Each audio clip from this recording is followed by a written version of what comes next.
female comedians in your area. We are on the unceded lands of the Wurundjeri people of the Kulin Nation. I pay my respects to any elders past or present who might be here with us at Stupid Old. And just in general, we recognise that this land has 60,000 years of the oldest living culture in the world, which is 60,000 years of storytelling and humour. It's pretty incredible. Always was, always will be. Aboriginal land. Absolutely. How are you guys? You good? You ready? Amazing. My name's Jordan. If we haven't met, then I probably haven't spoken to you. And so just a little bit like about me. I'm kind of going through something at the moment. It's called a Saturn return. Has anybody give us a woo if you've heard of that before? Okay, great. We are in the north. And a woo if you've got no idea what I'm talking about. Yeah, incredible, less enthusiastic. This is what it is, and this is science, it's an astrology thing where, and like I know that like the worst thing in the world is like getting caught in a conversation with an astrology girl at a party, but you've got me all night, so and you paid, you idiots. But basically it means that you're going through sort of a reckoning. It's like the end of your 20s, because like it takes 29.5 years for Saturn to orbit the sun, and it only has like 10 hours in its day. Saturn, it orbits within it, so it's got less hours in the day than Beyonce, so give it a break. But she's the sixth planet from the sun, which makes her the martyr to the sun's Maria von Trapp, which is, sometimes I have to think about the planets as the Von Trapps. And so, yeah, it means that your Saturn return is like when you are at the Saturn planet, Marta, is at the same point that she was when you were born. And the first one, because you get a couple if you're lucky, otherwise you're in the 27 club. But you do, oh, I know, very sad. Grow up. But what happens is you kind of leave your youth behind a little bit, and I think, like, you know, maybe it's the stars and the moon, maybe it's because the UK working visa that you can get before you're 30 expires in a couple of years. But I do think that there's something to be said about this time of one's life. You know, see a lot of people go back to uni, a lot of people get married, have kids, get divorced, kill kids, whatever you want to do. But it's up there, and it's in history as well. In history, no, it was his. But so like Cleopatra, do you know it? She had I didn't do that much research, but when she was 27, her, I want to say boyfriend, Caesar Milan, got killed by a pack of dogs who couldn't understand him. The Senate, am I right? So that happened, and that would have been a lot. And he was actually in his Saturn return as well, his second one, which is a fun historical age gap. Maria von Trapp, who aforementioned the sun, I thought maybe she was going through a Saturn return, because it's a true story, the von Trapps, what happened to them. But they didn't climb a mountain. They got in like a go-kart, I think, lame. So they made it better for the movie. But yeah, Maria von Trapp, I thought maybe she was going through a Saturn return when she met the captain.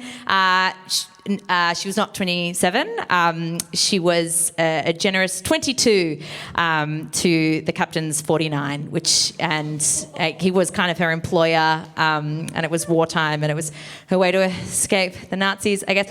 I don't know. It's kind of cool, beautiful love story. How do you solve a problem like misconduct? You can't. The defamation laws are too tough here. It's difficult. But yeah, another historical like Saturn return would have been Princess Di. She confronted Camilla when she was 28, Queen Consort. Hate her, can't wait till she dies. And then awful woman. And another Saturn return, Jesus had one. Jesus H. Christ. He had one. When he was 29, I want to say, he went on Kentucky, which we call Lent, and he spent 40 days and 40 nights in the desert, tempted by the devil, which is Camilla. How'd you get there as well? bitch. Nah, it's fun. It's fun because she's a royal, so you can say I just get all my my little internalized misogyny out on Camilla.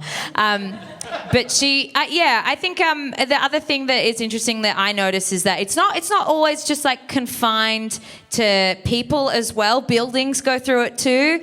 The Berlin Wall, she was but 29 years old when she was savagely torn down by some hippies. And another one, Notre Dame, she was going through her like 160th Saturn return when she had that fire. And look, I'll say this, which I thought was interesting. The Twin Towers were built in 1973. A bit of math there. Maybe it wasn't Osama. I do think it was. But it's fun to think about.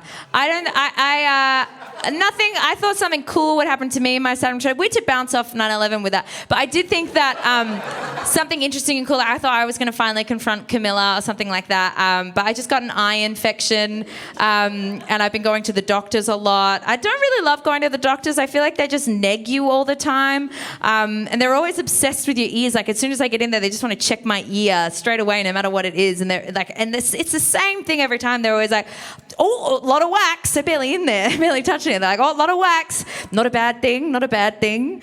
It's like, well, you just called me ugly Shrek bitch, so I don't know how I'm supposed to take that. And now I don't really know how to handle it. I'm really awkward with doctors as well, because it's kind of like when you get your hair cut, you don't really speak their language sometimes. And I went in there because I had this sinus infection. I was like, I just need some antibiotics. Like that'll be fine. Like just give me some antibiotics. And he said no. And it was a male doctor, would you believe? And he don't get many of them. And he was like, he said that he couldn't give it to me because he thought I was on the tail end of it. And he was like, you can just power through. I was like, you don't know me. But he was like, if I give you antibiotics, it might just make you more sick. It would probably give you like diarrhea or like, and then I went to finish his sentence, which doctors love. And I was like, or lasagna. Sorry. I said lasagna, I meant thrush. And he was silent. And I already can't handle doctors' rooms, so I just tried to fill the silence, and I was like, well, is lasagna not the thrush of pasta? The bechamel. Are you ready for your first act? I love ending you with bechamel. Guys, we've got an incredible lineup tonight. Let's get that applause going. Get it wooing, and welcome to the stage, Suren Jayemanne. Hello, how you guys doing?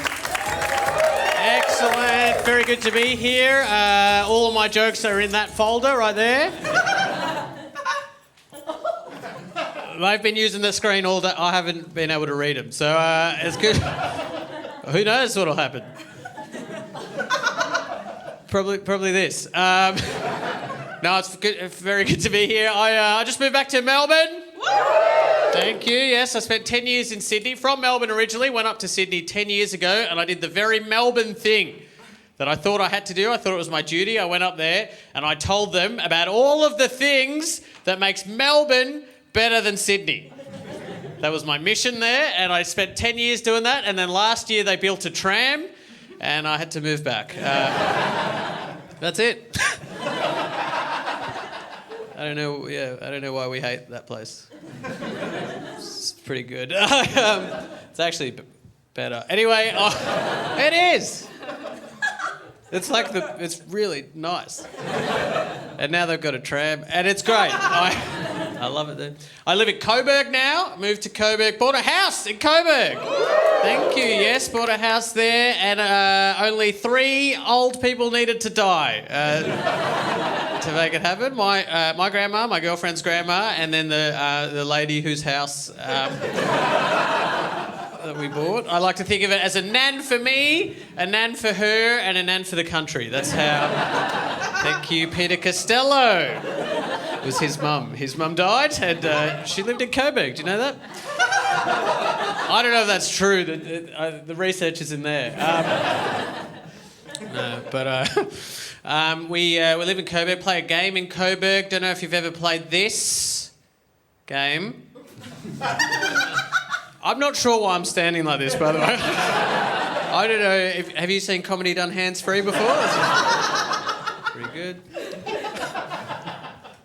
Play this game in Coburg. It's called Fireworks or Gun. You know what I mean? Because Coburg's like, Brunswick's here, Coburg's here. Brunswick, very gentrified. Coburg, not yet gentrified. And I am privately educated and I work in the arts, which makes me the gentrifier.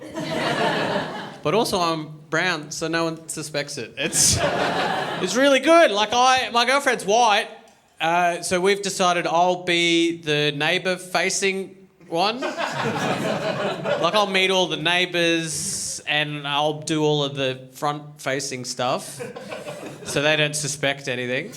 And then my girlfriend, she's white. She's like back office.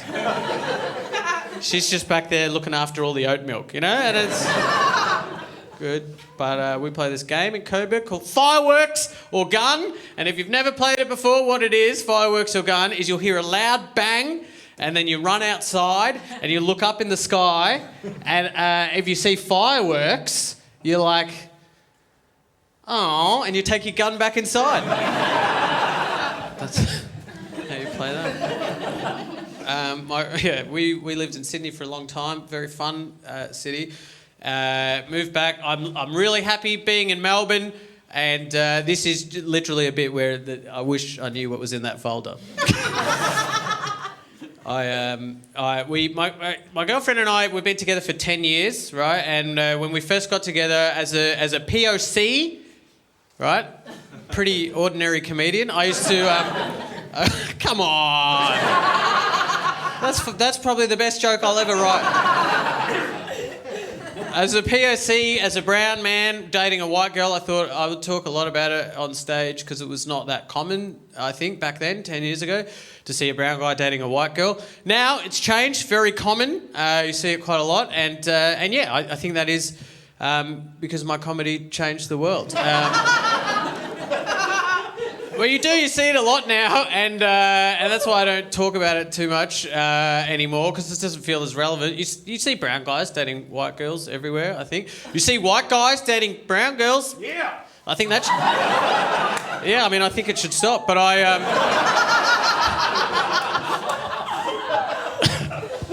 No, you see people of all different colours and cultures and creeds and genders and stuff. I think it's beautiful coming together.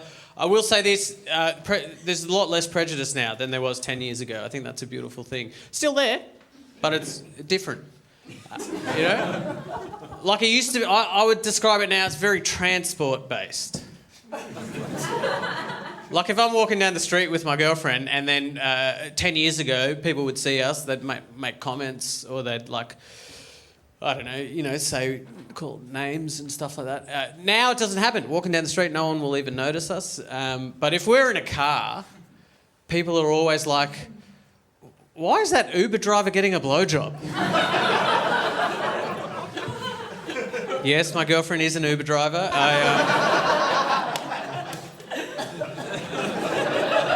That one's from that folder. That's the good folder. That is the gold folder. That's where all the good stuff is. Yeah. I think some of it might end up there at the end of the night. What else can I tell you? This is beautiful. I love being here. You guys are a wonderful crowd. I will tell you, you're probably my second favourite crowd I've ever had. I want to tell you about my first favourite crowd. It was for Lunar New Year. Do you guys know that? Yeah. Lunar New Year, yeah. We used to call it Chinese New Year. Back when we thought everyone was that. That's pretty bad. I don't know why we were doing that. Now we know it's Lunar New Year. I got to do this gig for Lunar New Year. It was in Chatswood, which is north of Sydney. And it was very exciting for me because I'd never done this. It was like, hey, as a stand-up comedian, we're about to perform to a whole different demographic that doesn't usually watch comedy. This is such a huge moment. Very exciting. Cannot wait to do this. That's the energy I went to the gig with. I was like, you know what? If tonight goes well, we might bring a whole new demographic to stand-up comedy Feels exciting. And then I got there, and immediately my excitement replaced with confusion, right? Because this was the Lunar New Year comedy show, right? There were 8 acts on at the Lunar New Year comedy show, and I was one of those acts, and I would describe myself on this night in Chatswood as very much me. I was me. I've never been more me, to be honest with you. I was there, and I turned up, and I was like, I'm ready to be me. But the other 7 acts at the Lunar New Year comedy show, they were not me. I would describe all of them, each one of them, all of the 7. I would say that they were very much them.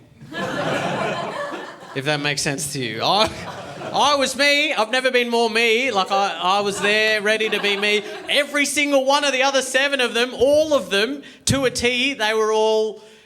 I've not been back in Melbourne for a while. I don't know what you can and can't say. But I was me, being me, and each one of them, every single one of them, they were all, I guess you'd say lunar. And this is Chatswood. Don't know what you know about Chatswood, but there was 2,000 lunar people in the crowd as well. And everyone, I had 2008 lunar people looking at me being like, he thinks it's Diwali. I don't know. I didn't know what I was doing there. I got confused. I figured it out though, right? I don't know if you know this, the number 8, there are 8 comedians on this show. 8, very special, auspicious number in the lunar community. Very lucky number. But Australia only has 7 lunar comedians. What a nightmare for the booker, you know? She's trying to get the feng shui of the gig all right. There's only 7 to pick from. I think what happened was she called me up and she's like, well, you're lunar adjacent. You know what I mean? So I got that. I'll tell you this very quickly and then I'll go. I am very funny. Thanks so much for having me. See you later. Thank you.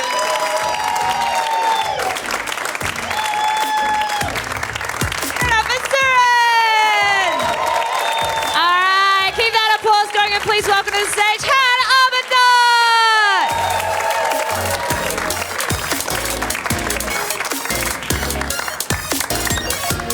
Hello. Thank you so much for having me. Thanks. My name's Han. I'm transgender. Congrats. Thank you. I like to let you guys know that I'm trans right at the top of the set because I am, but also because I'm going to be talking about it a bit, and I feel like it'd be a bit weird if I forgot to come out to you guys and like halfway through you were like, hey, this guy sure does talk about not having titties a lot. What's up with that? I'm a non-binary trans-masculine person, which basically means that I'm a little bit of a dude, but not enough of one that I can't still hate men. I possess the testosterone-fueled rage of a man. However, I like to reserve this rage exclusively for men. No, I'm kidding. Not all my rage is for men. That would be mean. Most of it's because you can't say anything anymore.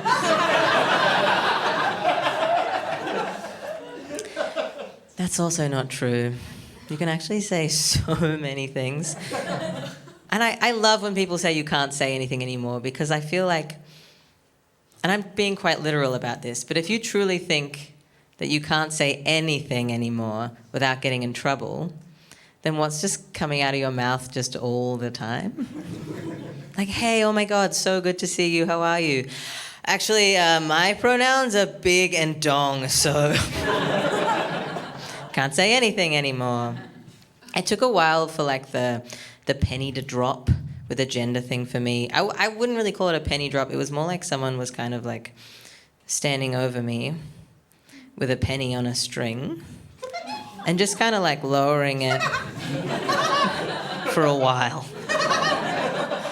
Until eventually I was like, hey, that penny's been there for ages. Who's that for? Not me. I'm gonna go lock myself in my room and pretend I'm in a boy band. I I did have, though, like, looking back, I did have some of the, like, standard childhood signs, I guess. Like, when I was in primary school, I didn't want to wear the girls' uniform. I didn't want to wear the skirts or the dresses. I really wanted to wear the boys' shorts. But it was a different time. I wasn't allowed to wear the shorts. I understand. But the compromise was a skort. And my feelings about that is it's just like, if you're trying to compromise with a confused kid, making them wear deception on their body doesn't feel like a solution. Because a skirt's like, yeah, you can wear shorts, but nobody's going to know they're shorts. It'll be our little short secret. It's like, yeah, what a pretty little girl in her skirt until she does a handstand. Who are you?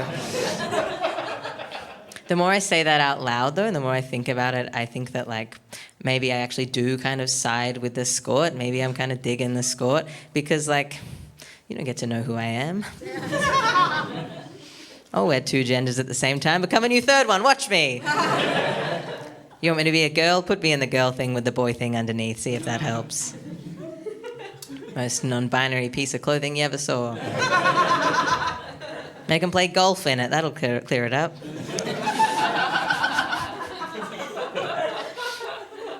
I very recently celebrated my 1-year top surgery anniversary. Thank you. Thanks. If you're not familiar with top surgery, I had an elective double mastectomy.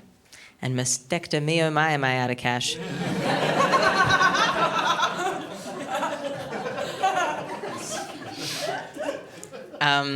I unlocked some really cool new feelings about my body and my chest after getting surgery, like massive euphoria. I feel really good, but I've also never been so excited about my own nipples. And I will be explaining why. When you had the surgery that I have, basically the surgeon will cut off a slice of each titty, a very particular slice. He's not just going to fruit ninja his way around. And then he'll close those up so they're nice and flat, and then he'll take the nipples off, resize them, stick them back on, pepperoni to cabana. And so for a while after the surgery, it's gross, but the nipples have these big scabs on them that will over time peel off and reveal a beautiful little nipple baby. And coincidentally, beautiful little nipple baby is my nickname, so... It's not. It's my birth name. I get into a little bit of trouble sometimes in public bathrooms, because that's where I start fights. Can't stop wrestling in there. No, because I'm not a man, right? So I don't necessarily want to go in the men's bathroom with them and their glory holes. No, the glory holes are fine, man. I just use them to pass through spare sanitary napkins. And I'm also not a woman, so I don't necessarily want to go in there. And I'm in this awkward period, and most periods are awkward for me. But I'm in this awkward period currently where if I were to go into a woman's bathroom, I don't think that they'd be redirecting me because they think that I'm like a creepy man.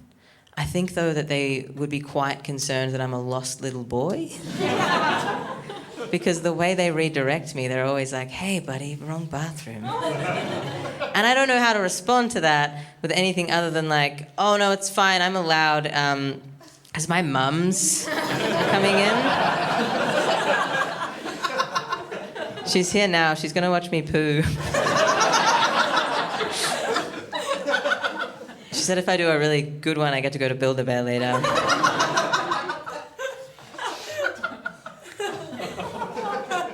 I walk dogs, if anyone was wondering. That's my daytime job. I'm a dog walker. I know this is a change of pace.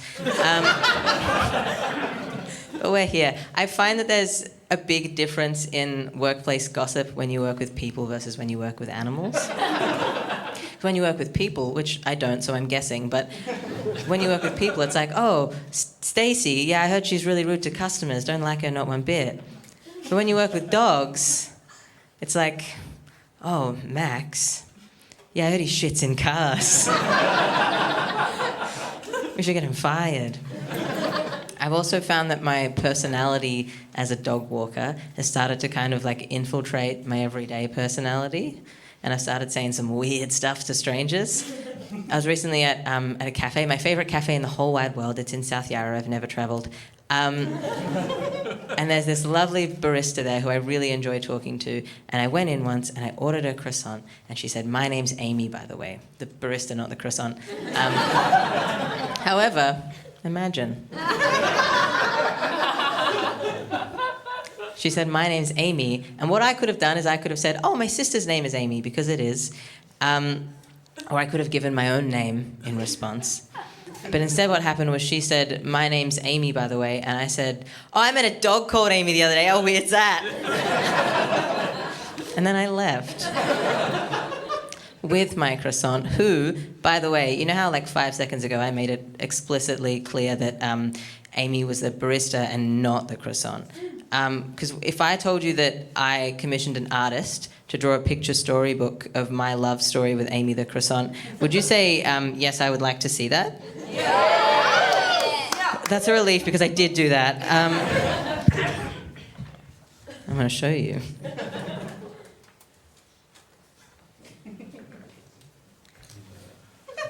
This is Amy the croissant.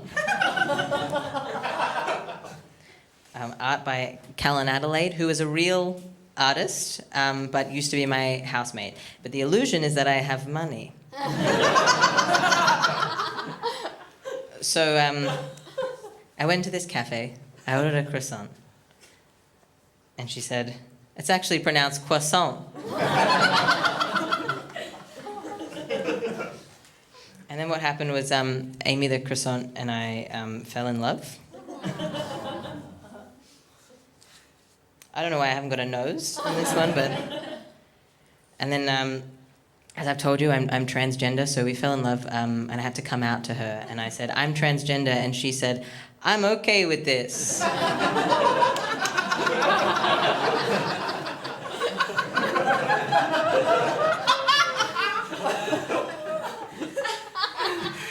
She's got a little wink.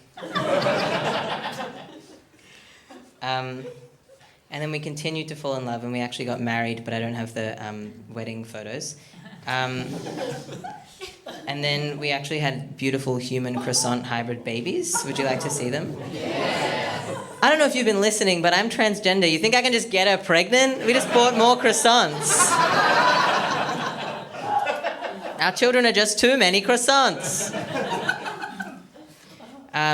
But if we did have... Oh, hang on. Oh, that's not meant to be. You're not meant to see that. That's private.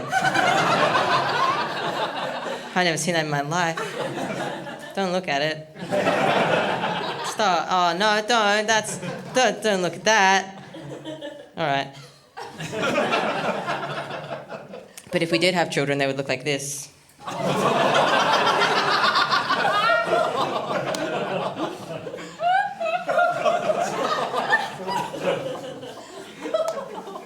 That's my croissant.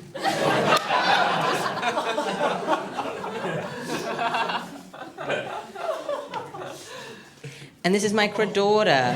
Thank you so much.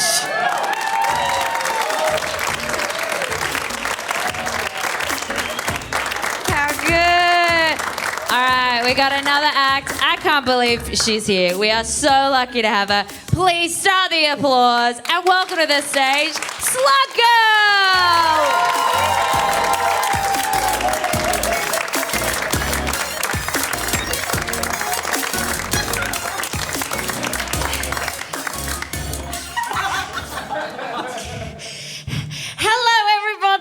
My name is Slug Girl, and I'm so excited to be a part of Hot Comedians in your area. This is the first time I've ever been on television, and the first time anyone's ever called me hot. It feels simply amazing. I know what you're thinking. Why is a slug doing comedy on the television?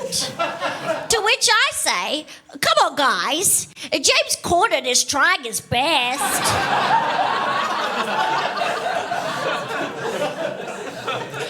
The Thank you very much for laughing. A bit about me. I'm a slug.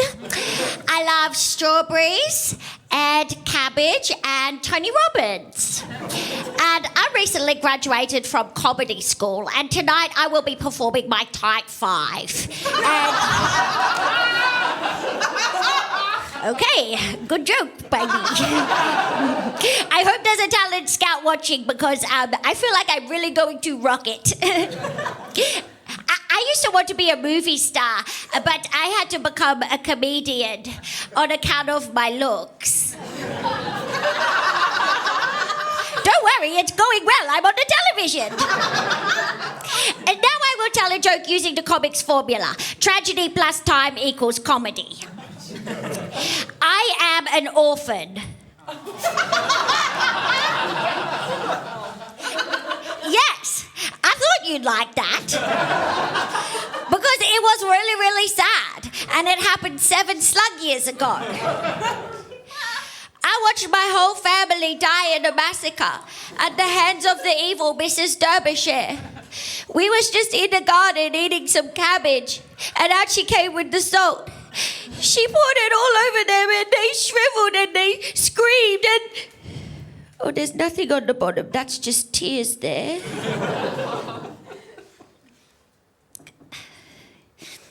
I was raised by a family of snails. They did a pretty good job, considering they had such a hard time coming out of their shells. Got 'em. At snail school, everyone made fun of me because I didn't have a shell. They poked fun at my slimy body, saying, don't put it out there if you don't want to be bullied. But I had to stand up for myself and say, hey, quit slug shaming me. That was for the ladies. Mrs. Derbyshire, what you did to my family haunts me day and night. You murdered my mum, my dad, my sister, and a piece of me died that day too. Next time you strap little Abigail into the baby seat, I'm going to blow up your car with an improvised explosive device. Sorry, that was not meant to be in there.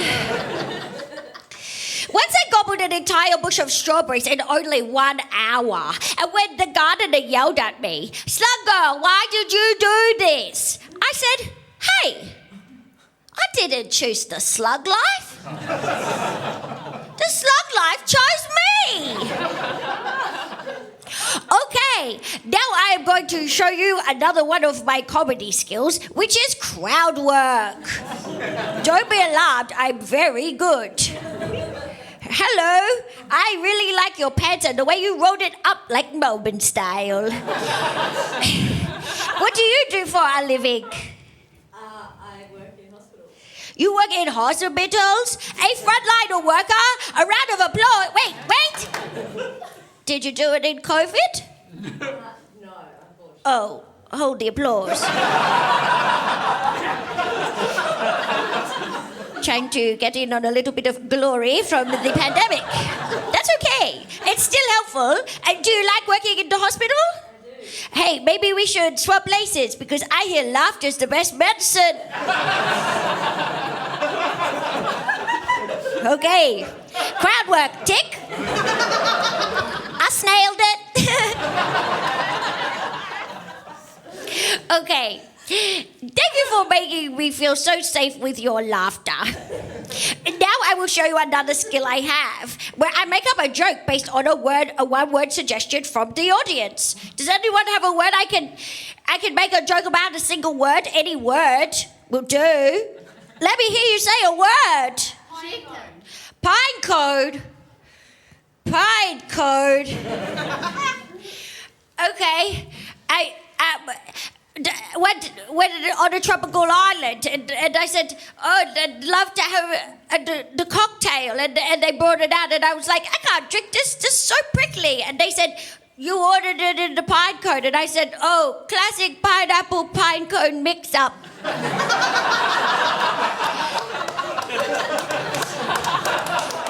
Nailed it. Okay, now I will will show you just another skill in case our talent scout is watching. I don't know what camera to look in. Anyway, now I'm going to sing for you my song, Slug Girl. Please sing along if you know the words, which you probably do if you have Spotify. DJ, please may you spin my track. Yo. But have it up a little. This one is for Mrs. Derbyshire. Yo.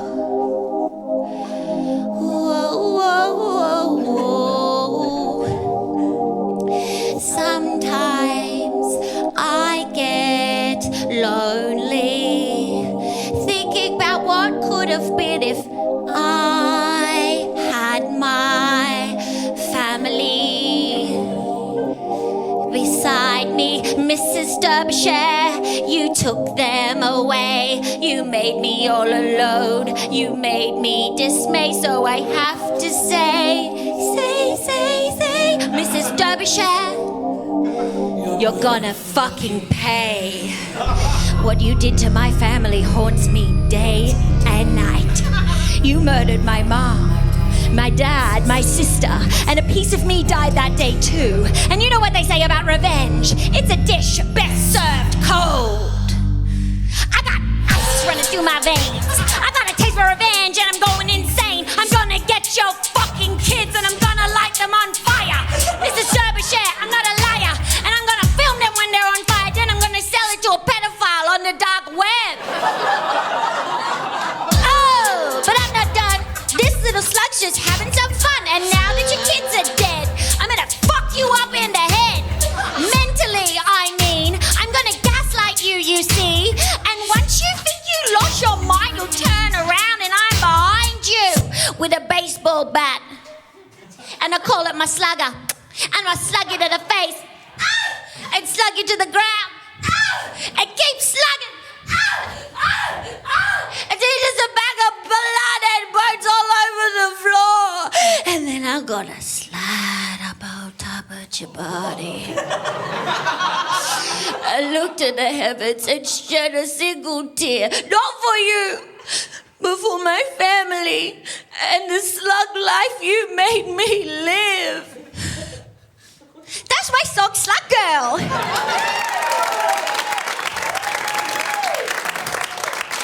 Thank you so very much for having me for a television debut and calling me hot. It's really made my night. Thank you for working in hospitals, even if it was after the pandemic. My name's Slug Girl, and I really love everyone here. And thank you so much for laughing to me.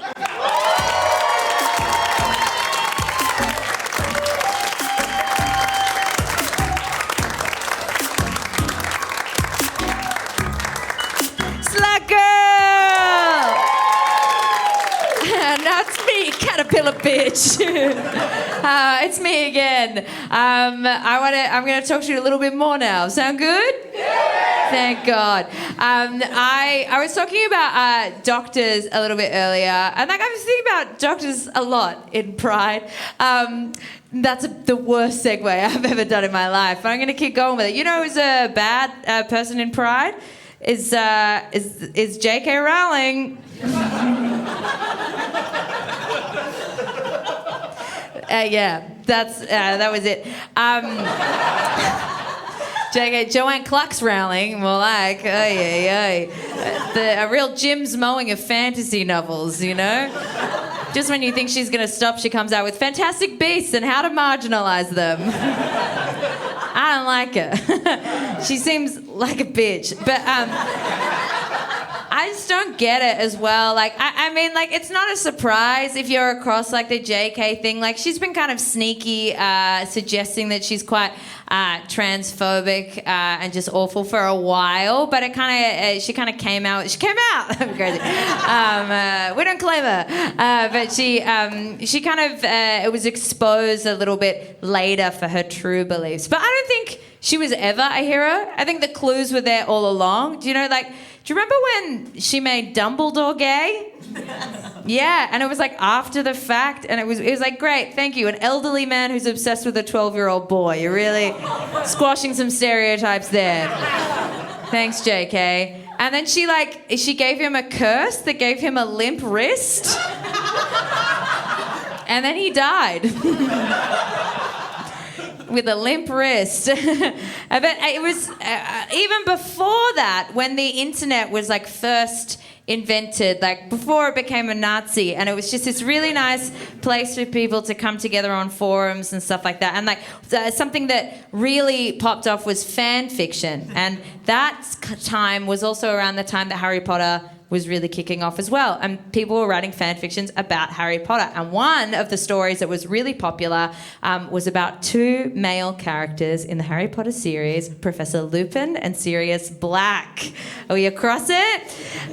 They were boning and they loved it. And I think she hated it. She really didn't like it. But I can see where people kind of made the connections that they were possibly gay lovers.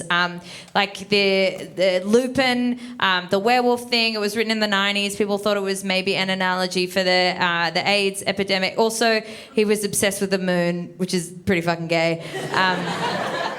And Sirius Black, I guess, that kind of looks like a Brunswick lesbian, so makes sense. But she hated that, so she killed Sirius, spoilers. She made him fall into a mirror. She said, gay men are so vain. And then she made Lupin marry a witch whose hair colour changes colour every time she's angry. That's a lesbian. That's insane. But yeah, she's really come into her own recently, JK. She got mad. The reason that we all found out about this is because a charity, the Bastards, they posted a tweet that said something like, and people who get their periods. And she was like, no. Only, that's what she sounds like. It's insane. She's like, only women get their periods. I was like, yuck, stop talking about it, you weird bitch. Like, why are you obsessed with like membrane that leaks out of your body? Like, ooh, like, I don't understand that when that comes into like the gender discussion as well, because I have completely disassociated with my reproductive organs. It's like, they're like a tenant or like a small Victorian ghost boy that haunts me and like pisses itself once a month. Like I don't know him. And it's weird. And I had this, like, I disassociated a little bit too much where I was like, so it feels like I'm getting stabbed when I sneeze. Like, this life. But I did have to go get an internal ultrasound, which, does anyone have one of those? Yeah. Yes, we know. If you haven't, it's like getting fucked by R2-D2. It's weird. It's the least horny dildo ever. It feels like getting fingered by a cassowary. It's no good. You need to know. They're not talking about it. The womb is this big. What is that? Anyway, we were in there and we were having a look, and it turns out, so I also found out that my ovaries are like two organs. I thought there were lots of ovaries all in one area, like a little galaxy of ovaries. Anyway, the more you know. And we were in there, we're having a look, and it turns out, so like my ovaries are kind of like Two-Face from Batman. Any jokers in? Anyway, it's a bit like, so yeah, if you've seen the film, you know that like Two-Face is like, so like my left side is like the good side, it's nice and clean, like Harvey Milk or whatever his name is. And then the right side is ratchet, it's like flip a coin.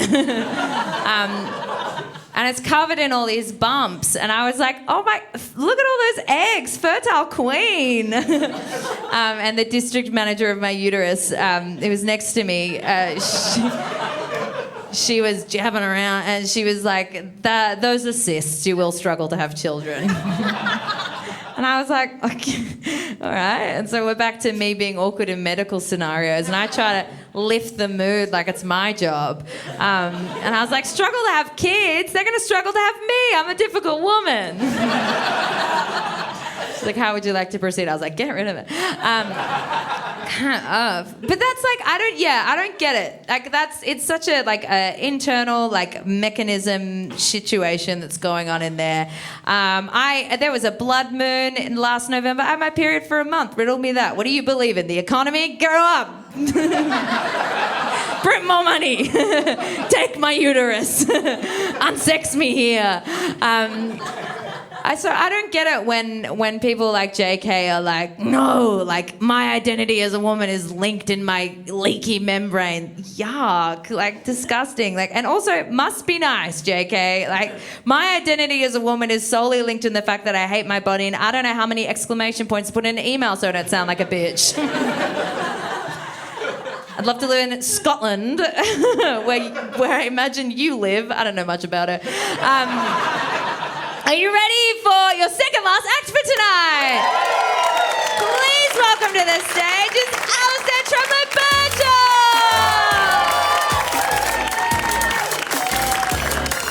Hello. I'm just gonna record this. Just in case the audio fails, I'm gonna get a little backup. Hello, everybody.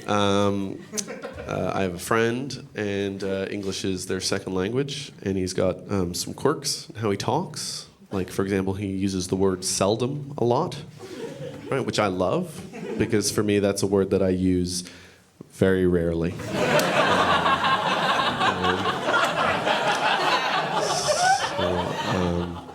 I've been crying a lot recently, which is pretty good. I know guys are not really supposed to cry, but I guess that's why people call me a bad boy. But the reason I've been crying a lot lately is because I have a son now, and apparently it's very important when you have a son for your son to see their father cry, or else they can grow up emotionally stunted. So I am crying in front of my son every single day. That way there's no chance he'll be fucked up, you know? Gonna get one of those nice normal ones. But yeah, a lot of guys are worried about crying because they're worried it's going to make them look weak, but I'm very lucky in that regard because I am weak. In order for me to not appear weak, I would have to not appear.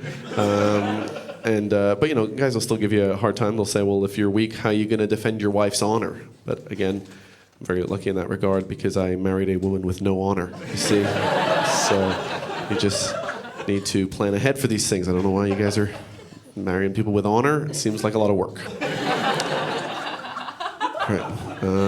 I do have a bride, and she's very jumpy. I don't know if any of you guys are or have a jumpy wife, but there's a lot of this, a lot of yeah, like that. You walk into a room, she goes yeah, like that. You're in another room, you just yell out, and she goes yeah, like that, right? And she's prone to panic attacks. I don't want to constantly be putting her through that because she has an anxiety issue. Well, I mean, we're married. We have an anxiety issue. And so we've had to come to an arrangement, and the arrangement that we've come to is that I now approach my wife in the way that you would approach a horse, right? So first, I got to get into her line of sight. I go like this, and she's just looking at me like that, and I go, easy, girl. And I slowly walk towards her, making no sudden moves. Then I let her smell my hand. And then if I want to touch her, I do long, firm strokes, staying away from any ticklish areas. Don't walk around the back. And when I feed her, keep my hand flat like that, 'cause she's got big teeth. She doesn't know any better, right? Anyway, I'm married to a horse. It's pretty good. It's better than you would think. And I imagine you would think it's really good. Anyway, we moved in together. It was a part of the marriage arrangement. And when you move in with somebody and there's like a cleanliness difference. And so like she loved things clean and I could like live in anything, right? So I had to bring my level of cleanliness up. And actually it's worked out really well. Now I live in a clean house with my clean wife. And it's really nice, right? That is until she goes away for even just like one night, and then I realize it's complete chaos again. And that's when I realized that my wife's a lot like Saddam Hussein, right? It's not until she's gone that you realize she was really bringing stability to the area. Like if my wife goes to like her parents for the weekend, it's like at first there's like this feeling of liberation, and then I pull that huge statue of her down, right? But then of course I start carpet bombing the ground with like food and like clothes and stuff, and then ISIS just shows up. Anyway, we've been together for 10 years. Anybody who's been in a relationship for 10 years knows that that's about the time when things start getting really experimental sexually. Obviously, new relationships, they have their own kind of like experimenting. It's very fast paced. You're like uncovering your genitals to each other, like they're a secret ingredient in MasterChef. Kind of just going to see how many meals you can make with this, hun. That kind of stuff, right? Then you might try all the positions. You might try like, slow missionary, fast missionary, right? Try all of them, right? And then you might interchange your genitals with vegetable matter and robots and stuff like that. Anyway, but 10 years in, that's when stuff gets really experimental, because that's when you'll try stuff like one of you will lay on the bed and masturbate, and the other person will listen to a podcast. What? You might try something like one of you will rub lotion all over your legs, and then the other person will go interstate for work. Interstate, the outer labia. And then you'll get real abstract. You'll try stuff where one of you will learn to play the clarinet, and the other person will tolerate it. And you'll just keep going like that, getting weirder and weirder until I guess one of you dies. Then it's back to regular old missionary one more time. No, sorry. All right. I'm sorry. That needed an ending. My friend asked me the other day if I could keep a secret, and it occurred to me I don't think I ever have. Right? I'm a real squealer, right? I'm what people would call a rat cunt, right? I'm like a plastic container filled with soup in a backpack, right? You know that I'm gonna leak, right? So my friend goes, "Can you keep a secret?" And I go, "What's the secret?" And he goes, "Okay, well, I'm a for real modern day peeping Tom." I went, "Wow. There's no way I can keep that secret. I'm sorry, but that's just too good, right?" And that's the problem with secrets, is that they're just a good bit of talking, right? And I understand that snitches get stitches, right? But also snitches, conversations they enriches. So, it's very difficult to argue with a rhyme. I find it. I've tried. Do you get, when you're talking sometimes, and then somebody says that something you said isn't a word? I hate that, right? You say something like supposedly, and they go, that's not a word, and you go, oh, okay, I guess it's just one of those sounds everybody understands the meaning of, right? And that's fine. It's just, it bothers me just because, here's a word I made up, yesterfriend. You hear it, and you sort of already know what it means, yesterfriend. It means a person who just told me that something I said isn't a word, right? It's pretty good, right? But people who correct you on this kind of stuff, I think they often call them grammar Nazis, which I think is a terrible term. I think I much prefer word fucks, right? But by the way, when you call somebody a grammar Nazi, aren't you implying that the Nazis were in some way correcting the world's wrongs? I don't know. I don't want to get political or anything like that, but it feels like that's on the wrong side of history. Shouldn't it be the Grammar Allied Forces or something like that? I don't know. I know I'm just being particular about a little detail, but I'm a bit of a Nazi, and I like it when we get these things correct. You guys excited about climate change?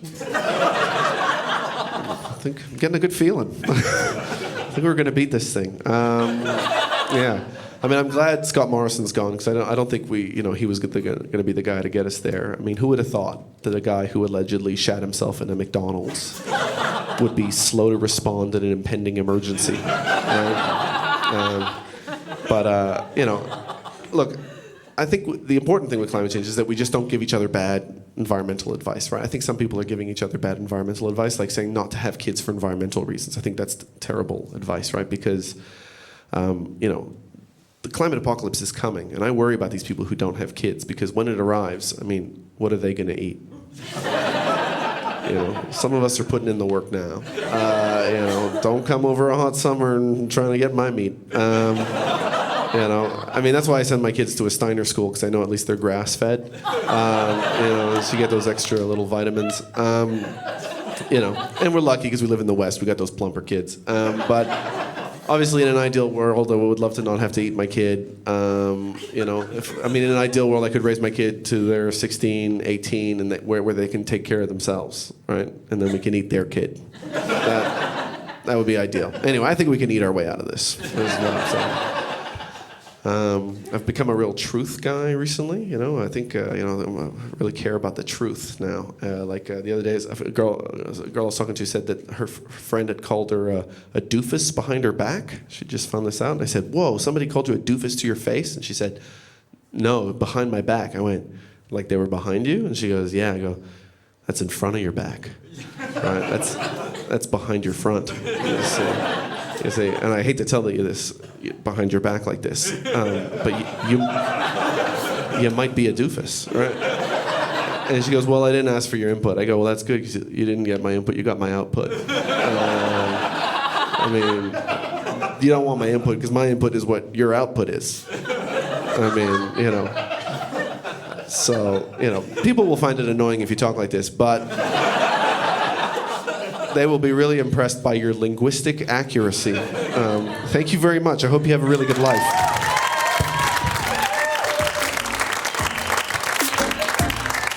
Give it up for Alasdair! All right, we got one more act for tonight. Are you ready? These are your headliners. Please welcome to the stage, Mel and Sam!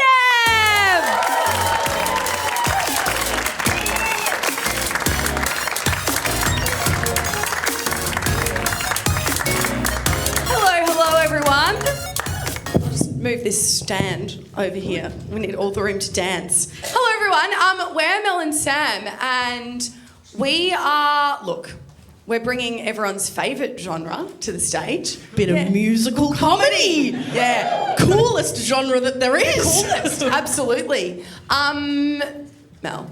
This bitch looks at me like this every single time I'm about to sing this song. Yeah. Every single time. If you can't see the back, everyone, I'm wearing a heinous choker that says techno. Yeah, on it. It's especially heinous. I want to tell you, if it's okay with you, a little story about where I got this heinous choker. Does that sound all right with you? Yeah. Gorgeous. Okay. It's a true story, a verbatim tale, if you will. Hit that track. And I'm going to tell you what happened with me and this choker. So, here we go, everybody. This happened recently, so. I was having a Maz, my phone went ding with you saying, what time are you coming over tonight? And I could have died on the spot, right? Like the forwardness of that, I'm simply obsessed. So I got in the bath, dry shaved my vag, no cream, and I was like, hold on bitch, that's silky for a dry shave. Why is this going so right? Normally I get those little bumps, do you know what I mean? Not a singular bump to be seen. Now the triangle shape looks cooked on my vag, got a landing strip, I query the landing strip, but go off, triangle's sexy, it's 2023, welcome to the show. So that's what you've done to me, Cassandra Jewelry _ Sleepy _ Fairy, my femme queen, everybody. Now I'm at your front door, and you live in a terrace. I didn't pick that for you, Cassandra. Oh, I think about you a lot, Cassandra. Cassandra! You can just call me Cassie, you don't have to call me by my full name. Okay, you shorten your name, so we'll say it more time before we fuck in the room where you keep all of the necklace. Oh, the necklace. Are you here for the techno choker and the one with the gummy bears, or am I making that up? I'll go grab it from my workstation, I'll be right back. Cassandra, oh, I've never felt so gay before. What? Cassandra, oh, kiss me on these hardwood floors. Can't help but notice you've not let me in yet, and I think that I thought that this would be different. You know what I mean? No, not really. I won't lie. Yeah. Well, Cassie, right now, if I asked you if I was gay, yeah, I am. I'm you are. lesbian. That's awesome. Yeah, that's good. great. That's Maybe, awesome. We could maybe make out. Could you maybe pay me for the necklace first, because you still haven't paid me? Well, we could actually do PayPal if you like. Tech-savvy queen, Cassie. Yeah, if you of course I have whip PayPal. out the little Yeah, of course I know how to square. It's like how I summon I will No, you can't tap it on your tits. You have to tap it on the table. You can't tap it on your tits. Oh, I can't tap it on my table. I'm a tapping it right. Yeah, you're tapping it right. Say I'm and tapping it right. and I'm tapping it up. Now turn around. I'll do whatever you tell me to do, Okay, Cassie. good. Wait, hold on. Should we try it on the necklace? Should we try it on? How's that? Is that good? I'm busting up on the stage and I'm not afraid to say right, that. Yeah, right. Cassandra, oh, I've never felt so gay before. Cassandra, oh, thanks to you, I'm finally sure. Depop's for dating, no time for debating. This little transaction feels kind of different. All right, you're hot, and I'm into this energy. But can you please pay me for the necklace, because you still haven't paid me yet, and I'm in debt to Melbourne Uni, and I'd love to pay off my HECS. Does that make sense? Do you know what? It's pretty brave for me to say Oh, that. Cassie, of course. I love a girl who sets her boundaries. So Yeah. cool if you, it's like, I've got to pay for the thing that I purchased. Yep. That's good to know. For me, it's ear stuff. I'm yes most days, yeah, no some no worries. days. Yeah, no. Well, I'm speaking of that. Yeah, sure. I guess Yes, I have kinks when girls that look like you, who talk like you, are opera trained with a baby face. And you know what I love best? When they pay me for the necklaces that I make in my garage. Oh my God, Veronica, you get up on this, don't you? Cassandra, I kind of want to waltz with you. What? Or maybe off a Foxtrot. Oh, do you want to lead? I mean, you can be the that's top. fine, I'll lead. This is quite easy with wired mics. Yeah, so I just want to find the Very machine. good. Glad we worked on Yeah, no, thanks. I'm very good at calisthenics, so I can dance well. Yeah. You know, you're the worst customer I've Mate, ever it's the had in worst my costume life. you've ever fucking And I'd had in actually your love life. to put you in a choker I'd love to be necklace. choked. No, in a choker Oh, fuck, necklace. if you want to fuck your own necklaces or something, No, Cassie, I it's don't. just, I've paid an $80 DD to be here, do you know what I mean? I feel like I'm giving Okay. you a lot of energy and you're kind of giving me nothing. I'm just trying to buy the necklace, I'm trying to fuck you at the same time, do you know what I mean? Cassandra, I'm standing here, arms open wide. Veronica, I'd like it if you could step outside, cause Millie is coming. Sorry, to pick up her earring. I'm sorry, who the fuck is Millie? A customer, you beautiful idiot. Because I run a business. I get it now and good for you. Yes. Cassandra, you're getting that 5-star review. And whilst we're reflecting, it's been great connecting. And it kinda was hard how things pop. I would ask for your No, I'll just DM your shop. Okay. But if you ever want to be rimmed, Yes. I'll come to Preston.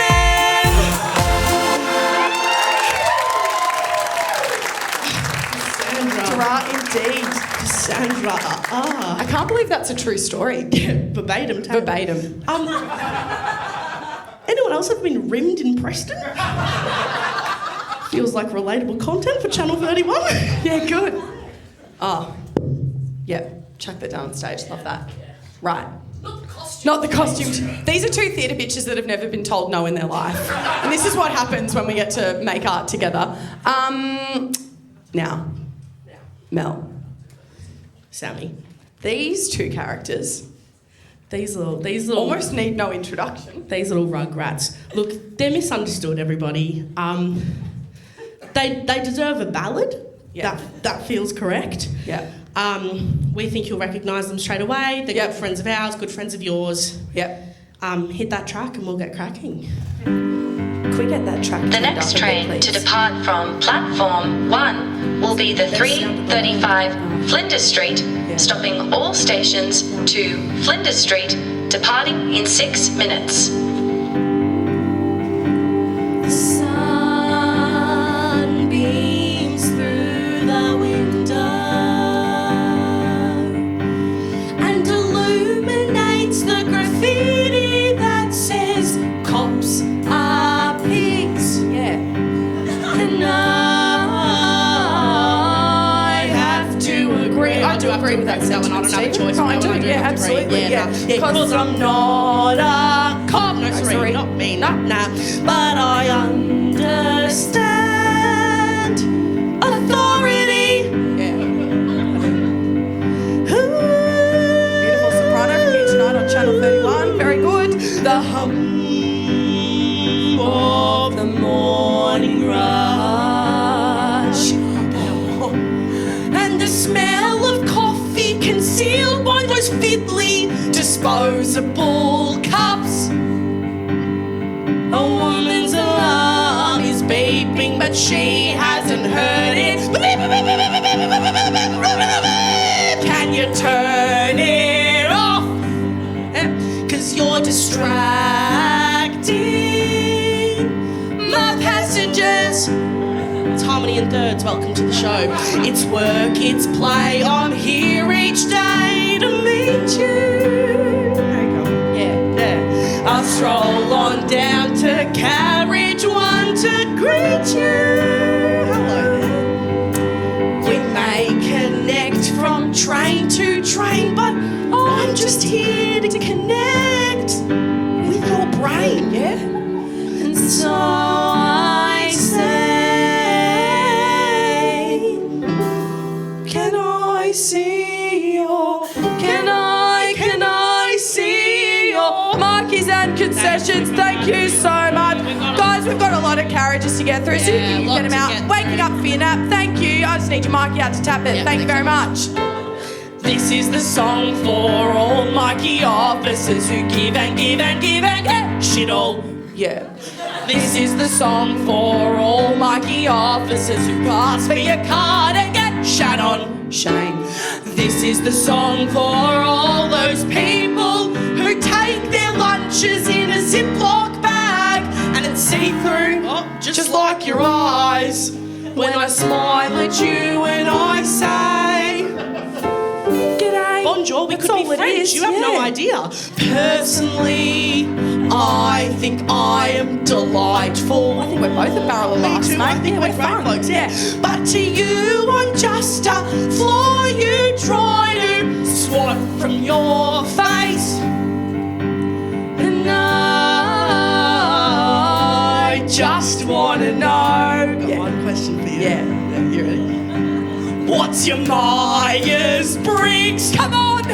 Tell me your Myers-Briggs! We're an ENFP! Yeah. Oh, 19K, they're good letters, aren't they? Question. Yeah, good. My whole life is sliding doors. And I'll never forget that time that old lady got stuck in those doors. And I was like, where's your ticket though? Do you know what I mean? It's a good question by us. She goes, sorry, what? I'm stuck. So we were like, yeah, great, can you find me a fuck to give? It's work, it's play, I'm losing all my patience. And I tell you one thing for free, everybody. This man in hair gel won't stand for complacent. It's not a power trip if I tap your empty Mikey 20 times to hear it go dun dun dun dun dun dun dun. It's actually part of the job. This is the song for all lucky officers who give and give and give and get nada. This is the song for all Mikey officers who don't have the best relationship with their brother. That's very specific by us in this song. This is the song for all those people who are tired of buses replacing trains in their hearts. Yeah. So play your part, it's simple. And smile at me when I say, g'day. Double chorus, got a lot to sing A about. lot to say. This is the song for all Mikey officers who get to wear casual clothes for some shifts and truly believe they are undercover when they're wearing stonewashed jeans and slashed runners. It's giving lost and found bin, baby. Get that fully zip-up hoodie out of my face. Oi, but I bet you were surprised because I'm wearing casual clothes. What? No, we fucking weren't. You walking in this button-up shirt and slazzy runners. It's pretty obvious you're undercover. Thank you so much. I'm going back You to know my what? class. Us Mikey officers, we yearn for friendship. I just don't need opera on my way to uni. Please get off my back. Don't touch me. Thank you very much. We're just going to uni. Jesus Christ. Shall we tell them? Yeah, we should. But nothing brings us as much joy as when we get to beep, beep, beep our toys. So much fun. And whisper in your face.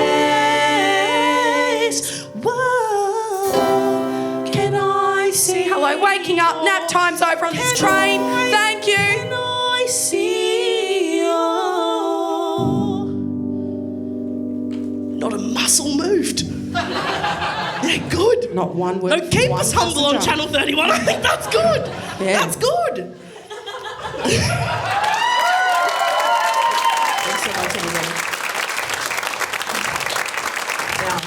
It's time for a final costume change that nobody asked for No one. on this fine Monday evening.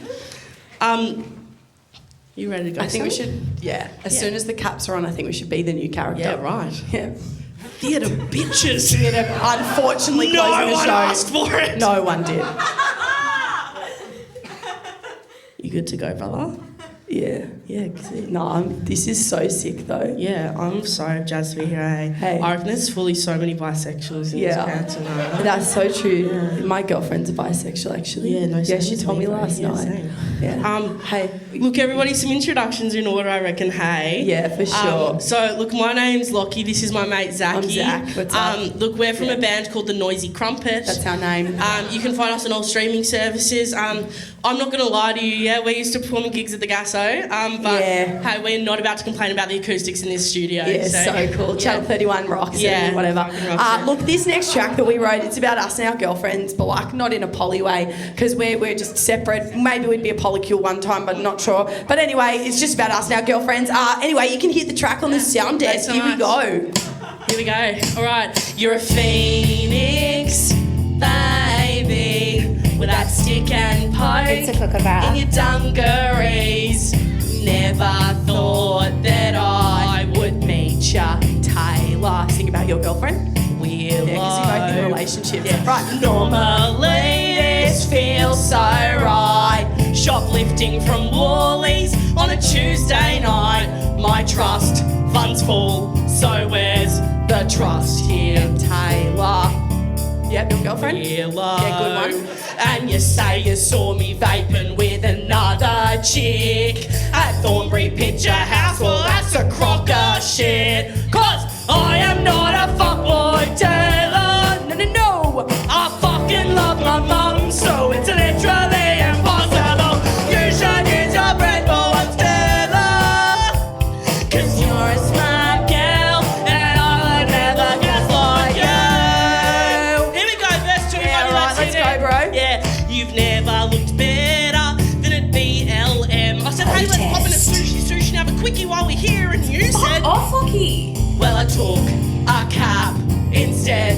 So fuck you, Taylor. Your shits are black. Yeah, I That's like fucked. having black shits. Thanks for asking. That night at my parents' Portsea Beach house, talking my ear off when we're on the couch. My dick was hard, so I yabbing Taylor Willow.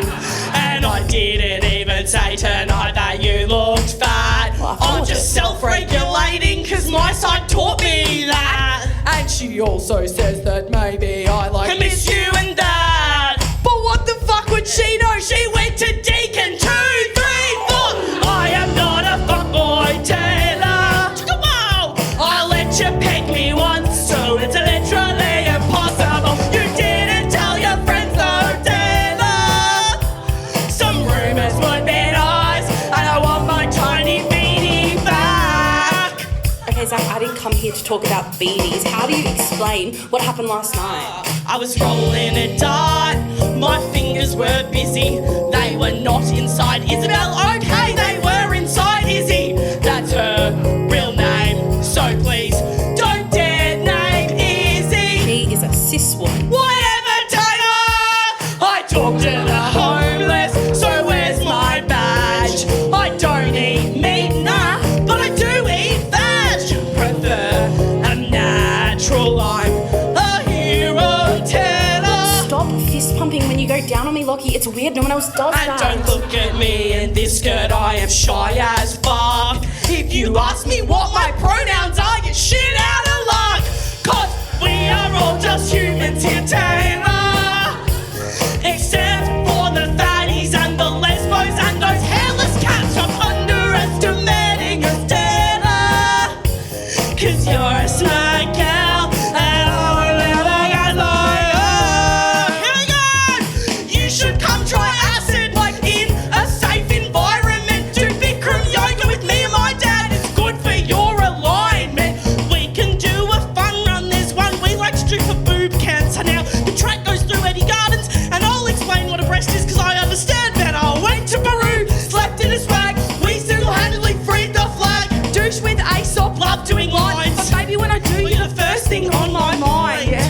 Message received at 2:15 a.m. Oi, hey, it's Zach Hey, and Lockie. it's Lockie, baby. We're so high in Portsea. It's so, Izzy, stop nuzzling my Izzy, neck. get off his Oh, neck. I What love are it you when doing? do that, but don't yeah, stop. no, wait. Yeah. Taylor, Message received at 4:59 Oh, a.m. no, there's no fucking response. Oh, you know what? Maybe you should go back to your therapist, Patricia, or something. It takes 2 seconds to reply, you psycho. I didn't even do anything wrong. I didn't even do anything wrong, Taylor. Hello? On a response from you. That's sick, Taylor. Yeah, great. Yeah, maybe I should kill myself, Taylor. That's what you want, isn't it? Your silence is deafening. My love language is forgiving me, Taylor.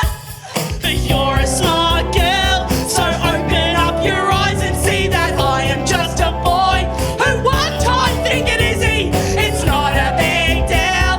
I'm honestly obsessed with you. Thank you so much for having our bullshittery, everyone. We're Mel and Sam. Thank you. Enjoy the rest of your night. Mwah.